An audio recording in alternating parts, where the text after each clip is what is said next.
Hello friends, welcome to our channel. ఈ క్లాస్లో వచ్చేసి మనకు సైకాలజీకి సంబంధించిన తారాండైక్ ప్రజ్ఞా రకాలు మరియు ప్రజ్ఞా లబ్ధి వీటి గురించి చూద్దాము. నా వీడియో కనుక కొత్తగా చూసే వాళ్ళు ఉంటే లైక్ చేయండి, షేర్ చేయండి, సబ్స్క్రైబ్ కూడా చేయండి. అలాగే కాంపిటేటివ్ ఎగ్జామ్కి ప్రిపేర్ అవుతున్న వారందరికీ ఈ వీడియోని షేర్ చేయండి. అలాగే డిఎస్సి ఏజెట్కి సంబంధించి ప్రిపేర్ అవుతున్న వాళ్ళందరికీ ప్రతి ఒక్క వీడియోస్ అప్డేట్ అవుతూ ఉంటాయి. ప్రతి ఒక్కరు వీడియోను చూసి లైక్ చేయండి, షేర్ చేయండి, సబ్స్క్రైబ్ కూడా చేయండి. నెక్స్ట్ క్లాస్లోకి వెళ్దాము. తారాండైక్ ప్రజ్ఞా రకాలు ఎన్ని?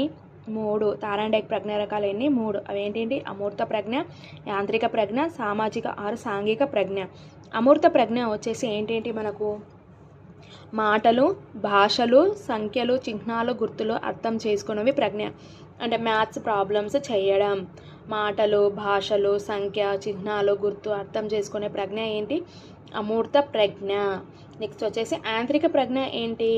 యాంత్రిక మరియు భౌతిక పరికరాల చలన కేశలాలు నేర్పుగా నిర్వర్తించే సామర్థ్యం. అంటే క్రీడాకారులు, క్రీడా పరికరాలు, గేమ్స్ ప్లేయర్స్ వచ్చేంటి ప్రజ్ఞ ఏంటి? యాంత్రిక ప్రజ్ఞ.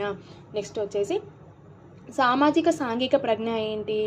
చుట్టుండే సమాజంలోని వారి ఉద్వేగాలు తెలుసుకొని తెలివిగా ప్రవర్తించే సామర్థ్యం కలవారు. అంటే సెల్ఫ్ కస్టమర్ వస్తువులు అమ్మే విధానం. సెల్ఫ్ కస్టమర్ వస్తువులు అమ్మే విధానం ఏంటి? సామాజిక మరియు సాంఘిక ప్రజ్ఞ. చుట్టుండే సమాజంలోని వారి ఉద్వేగాలు తెలుసుకొని తెలివిగా ప్రవర్తించే సామర్థ్యం. తెలివిగా ప్రవర్తించే సామర్థ్యం కలవారేంటి? సామాజిక మరియు సాంఘిక ప్రజ్ఞ. నెక్స్ట్ వచ్చేసి ప్రజ్ఞాలబ్ధి చూద్దాము. ప్రజ్ఞాలబ్ధిలో ఏమేముంటుంది? మానసిక వయసు ఈస్ట్ శారీరక వయసు. MA CA. IQ equal to MA/CA × 100. IQ ఎంత ఉంటుంది? ప్రజ్ఞాలబ్ధి యొక్క ఐక్యూ ఈక్వేషన్ ఏంటి? MA/CA × 100. నెక్స్ట్ ప్రజ్ఞాలబ్ధి వర్గీకరణ కొత్త వర్షన్ చూద్దాము. ప్రజ్ఞాలబ్ధి వర్గీకరణ ఫస్ట్ లబ్ధి వర్గం పర్సెంటేజ్ పీపుల్.